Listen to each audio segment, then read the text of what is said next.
దశాబ్దాల స్నేహం, పాతికేళ్ల వ్యూహాత్మక భాగస్వామ్యం, రక్షణ రంగంలో రష్యా తర్వాతి స్థానం, భారత్ కష్టంలో ఉన్న చాలా సందర్భాల్లో నేనున్నానని ముందుకొచ్చిన నేస్తం ఫ్రాన్స్.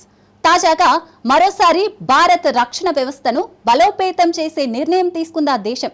దశాబ్దాల made in India fighter jet engine కలను నిజం చేసేందుకు ముందుకొచ్చింది. 61,000 కోట్ల ఈ ప్రాజెక్టు 5th జనరేషన్ ఫైటర్ జెట్లకు ఇంజన్లను మేడ్ ఇన్ ఇండియా బ్రాండ్తో అందివ్వబోతోంది.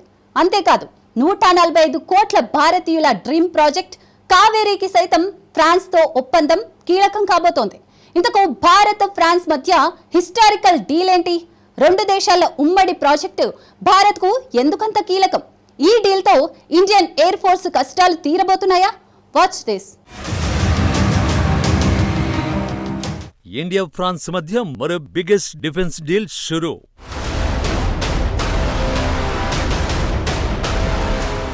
మేడ్ ఇన్ ఇండియా జెట్ ఇంజన్ల తయారీకి కీలక ఒప్పందం.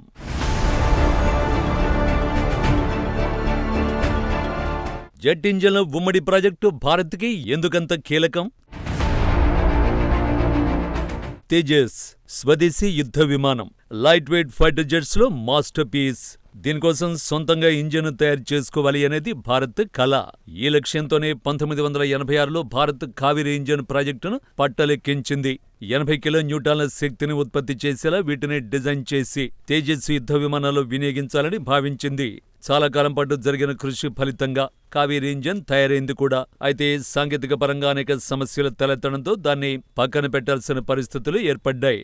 నింగిలో ఎత్తుకు వెళ్లిన కొద్దీ ఇంజిన్ సరిగ్గా పనిచేయకపోవడం, అధిక బరువు, దాని తోపుడు శక్తి బలహీనంగా ఉండడం, సరైన మిశ్రమ లోహాలను వాడకపోవడం వల్ల ఇంజిన్ నుంచి వింత శబ్దాలు రావడం వంటి సమస్యలు కావేరీపై ఆశలు వదులుకునేలా చేశాయి. పైగా భారత గడ్డపై సరైన ఇంజిన్ పరీక్షా కేంద్రాలు లేకపోవడం మరింత ఇబ్బందికరంగా మారింది. కట్ చేస్తే అమెరికా నుంచి ఫైటర్ జెట్ ఇంజన్లు దిగుమతి చేసుకోవాలని డిసైడ్ అయింది మోడీ సర్కార్.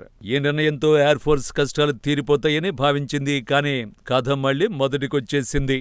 అమెరికా డబుల్ గేమ్ ఆడింది.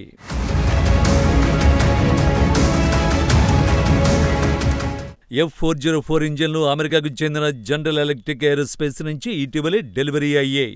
2 ఏళ్ల ఆలస్యం తర్వాత అవి భారత్కు వచ్చాయంటేనే అమెరికా ఎలాంటి డబుల్ గేమ్ ఆడిందో అర్థం చేసుకోవచ్చు.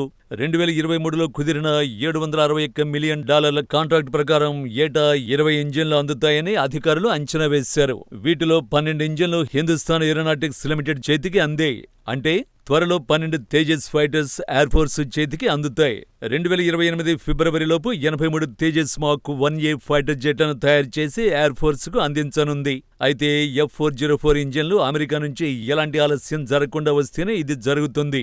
ఓ రకంగా F-404 ఇంజన్ల కదలికతో తేజస్ సమస్య తీరింది. కానీ తేజస్ 4.5 జనరేషన్ ఫైటర్లే. ప్రస్తుతం ప్రపంచం 5th జనరేషన్ కు మించి ముందుకు వెళుతోంది. భారత్ కూడా advanced medium combat aircraft AMCA పేరిట 5th జనరేషన్ ప్రాజెక్టును పట్టాలెక్కించాలని అనుకుంటోంది. మరి ఈ యుద్ధ విమానానికి ఇంజిన్ ఎక్కడి నుంచి వస్తుంది? పైగా ఇంకా ఎంతకాలం ఇతర దేశాలపై ఆధారపడతాం? ఈ ప్రశ్నలకు సమాధానం మళ్లీ మేడ్ ఇన్ ఇండియా ఇంజినే. ప్రస్తుత పరిస్థితుల్లో నమ్మకమైన మిత్రదేశం తన సాంకేతికతను బదిలీ చేస్తేనే అది సాధ్యం. ఫ్రాన్స్ రూపంలో ఆ మిత్రుడు ముందుకొచ్చాడు. Made in India fighter jet తయారీకి టెక్నాలజీ బదిలీకి గ్రీన్ సిగ్నల్ ఇచ్చాడు.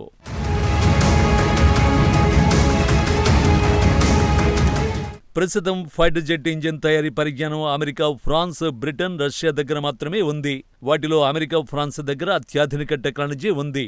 ఈ 2 దేశాల్లో భారత్కు అత్యంత నమ్మకమైన మిత్రుడిగా ఉన్న ఫ్రాన్స్ తాజాగా టెక్నాలజీ బదిలీకి గ్రీన్ సిగ్నల్ ఇచ్చింది. అవును, శక్తివంతమైన 120 KN ఫైటర్ జెట్ ఇంజిన్ను కలిసి అభివృద్ధి చేయడానికి భారత్ ఫ్రెంచ్ ఏరోస్పేస్ దిగ్గజం సఫ్రాన్తో చేతులు కలుపుతోంది. 61,000 కోట్ల విలువైన ఈ project advanced medium combat aircraft AMCA వంటి నెక్స్ట్ జనరేషన్ ఫైటర్ జెట్లకు ఇంజిన్లను సమకూర్చబోతోంది. ఈ ఒప్పందం కోసం సఫ్రాన్తో పాటు రోల్స్ రాయ్స్ కూడా ముందుకొచ్చాయి. అయితే భారత్కు పూర్తి సాంకేతిక బదిలీకి సఫ్రాన్ సంస్థ అంగీకరించింది. ఈ ఒప్పందంలో భాగంగా కొత్త ఇంజిన్, కొత్త నమూనా, కొత్త లోహ మిశ్రమాల తయారీకి ఫ్రాన్స్ సహకరిస్తుంది. సఫ్రాన్తో కలిసి పనిచేయడం ద్వారా ఫైటర్ జెట్ ఇంజిన్ల తయారీని నేర్చుకునే అవకాశం భారత్కు వస్తుంది. తర్వాత సొంతంగా ఫైటర్ జెట్ ఇంజిన్లు తయారు చేసుకునే వీలుంటుంది. ఫలితంగా అమెరికా ఇంజిన్ల కోసం ఎదురు చూస్తూ కూర్చోవలసిన అవసరం ఉండదు. ఇదే సమయంలో భారత కలల ప్రాజెక్టు కావేరీని కూడా విజయవంతంగా చేయొచ్చు.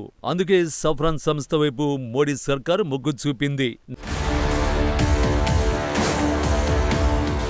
నిజానికి ఇండియన్ ఎయిర్ ఫోర్స్ తీవ్ర కష్టాల్లో ఉంది.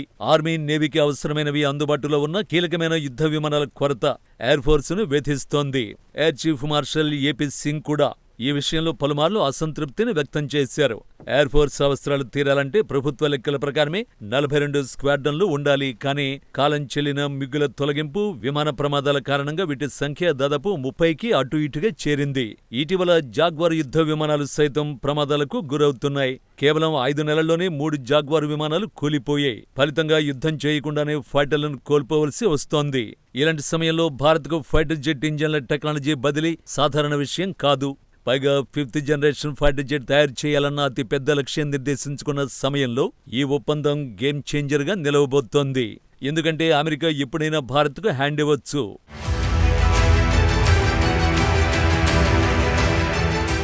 ట్రంప్ ఎంట్రీతో భారత్ అమెరికా బంధం బలపడుతుందని భావించిన ప్రస్తుతం అలాంటి పరిస్థితులు కనిపించడం లేదు. మొన్నటి వరకు Modi my best friend, Bharat great country అన్న నోటితోనే భారత్, పాకిస్తాన్ ఒకే ఘాట్న కడుతూ భారత వ్యతిరేక నిర్ణయాలు తీసుకుంటున్నారు. కాబట్టి F-404 ఇంజిన్ల విషయంలో ఎప్పుడైనా ట్రంప్ మైండ్ గేమ్ మొదలు పెట్టొచ్చు. అప్పుడు తేజస్ కథ మళ్లీ మొదటికొచ్చే ప్రమాదం ఉంది. ఈలోగా ఫ్రెంచ్ ఏరోస్పేస్ దిగ్గజం సఫ్రాన్ సహాయంతో కావేరీని వీలైనంత త్వరగా విజయవంతం చేయగలిగితే యుద్ధ విమానాల తయారీలో కూడా భారత్ శాఖ మొదలవుతుంది. పైగా తేజస్ ఫైటర్ జెట్ పై చాలా దేశాలు ఆసక్తిగా ఉన్నాయి. కాబట్టి ఆయుధ మార్కెట్ను శాసించే అవకాశం ఉంటుంది. ఏది ఏమైనా మన దేశానికి నమ్మకమైన మిత్రుడిగా ఉన్న France made in India fighter jet engine కోసం చేస్తున్న సాయం మరువలేనిదే.